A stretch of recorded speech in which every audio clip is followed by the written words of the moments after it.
What if I told you that the one thing you're always searching for is actually the reason you fail? I'm talking about motivation, that incredible, electric feeling when you start something new. The rush of a brilliant idea. You feel unstoppable. You tell yourself this time is different. But what happens a week later, when the work gets boring and the excitement fades? That powerful motivation vanishes, and you're left with another half-finished project, feeling like a failure. You're not lazy, you're not broken. You've just been using the wrong fuel. In the next few minutes, I'm going to tell you a simple story about a young watchmaker and an old, impossible clock. This story holds the secret to unlocking a power inside you that is far more reliable than motivation. It's a quiet force that doesn't fade, and it's the only thing that guarantees you will finish what you start. Stay with me, because the lesson he learned might just be the one you've been waiting for. Leo was a watchmaker. He has inherited a small, dusty shop from his father, a man who had been one of the best watchmakers in the entire country. The shop was filled with tiny tools, magnifying glasses, and the gentle, ticking sound of dozens of clocks.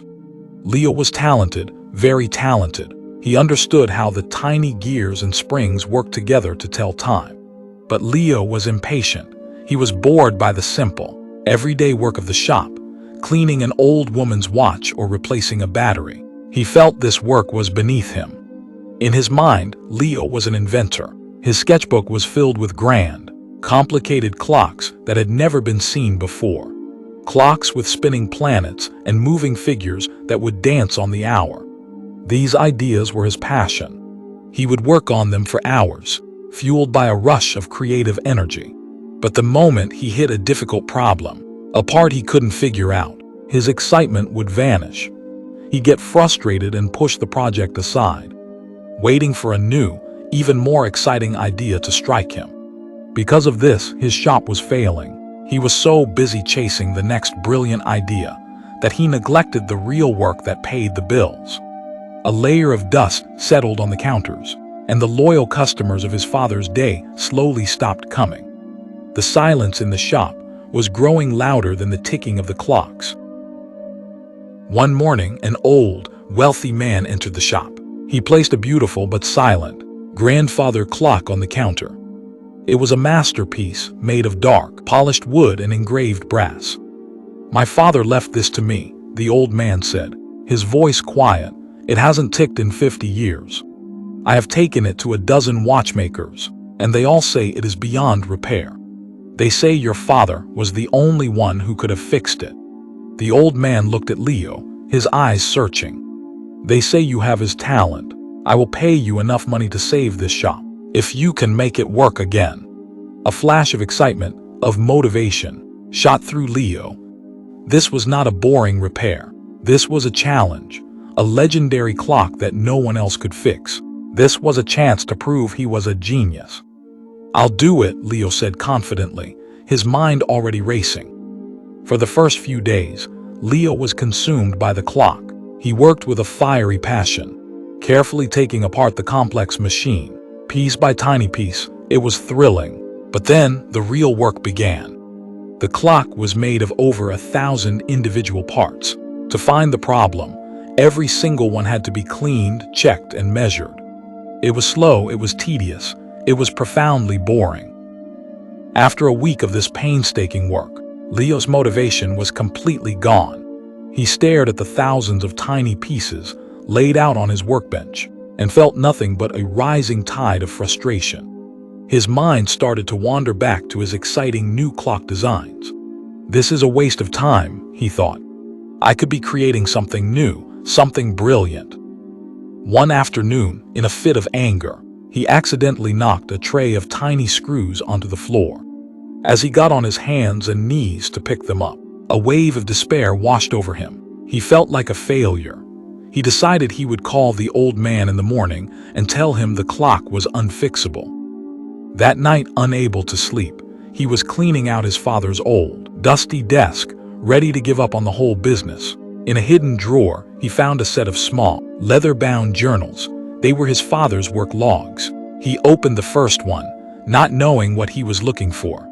He expected to read about passion, about genius, about the art of watchmaking, but there was none of that. Instead, the pages were filled with simple, humble entries. Tuesday, cleaned the escapement wheel of Mrs. Gable's pocket watch. Took 3 hours.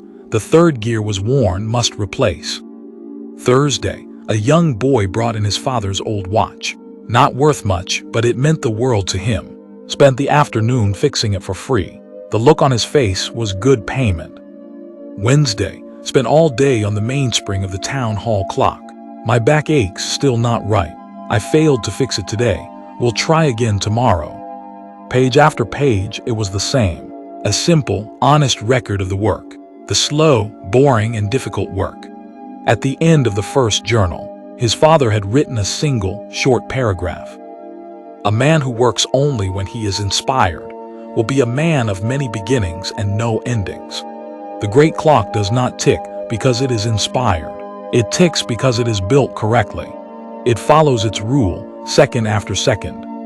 The work of a craftsman must be the same. You do not show up because you feel good.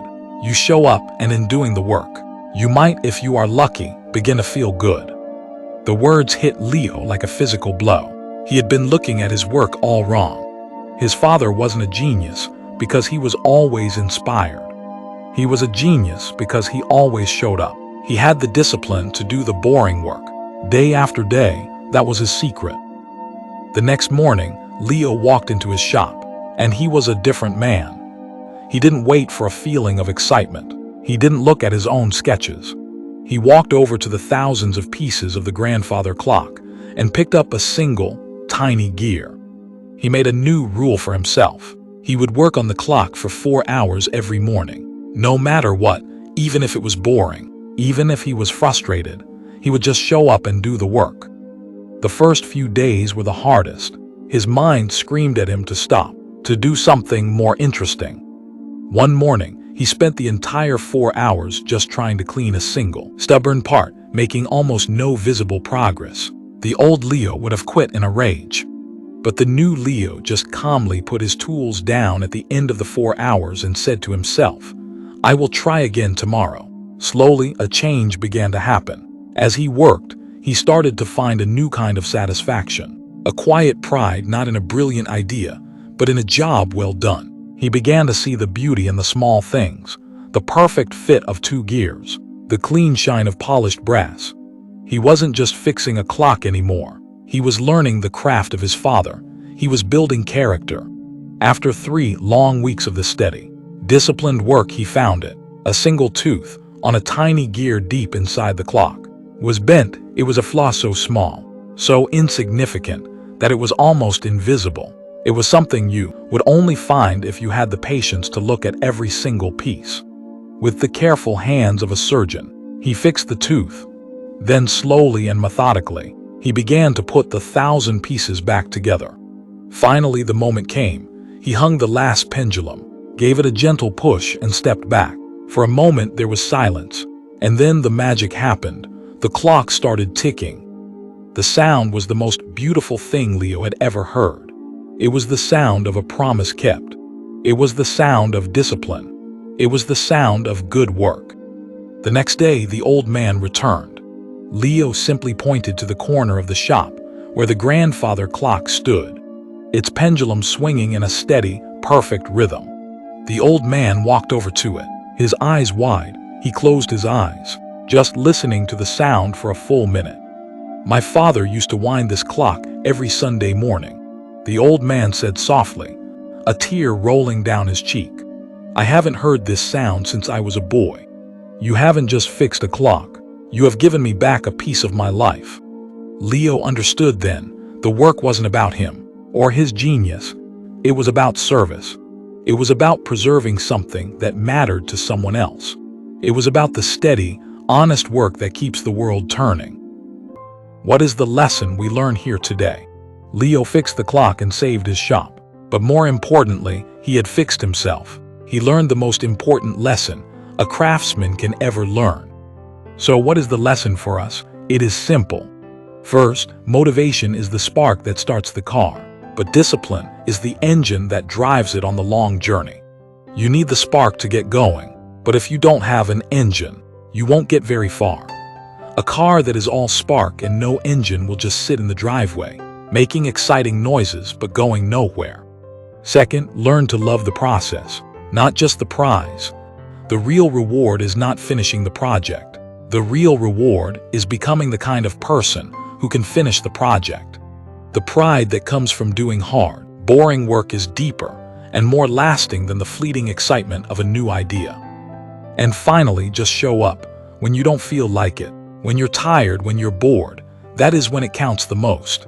Don't worry about the whole staircase.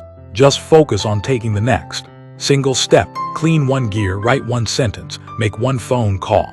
That is how great things are truly built. Not by lightning, but by the steady, quiet and unstoppable power of showing up, day after day after day. I hope you found value in this story.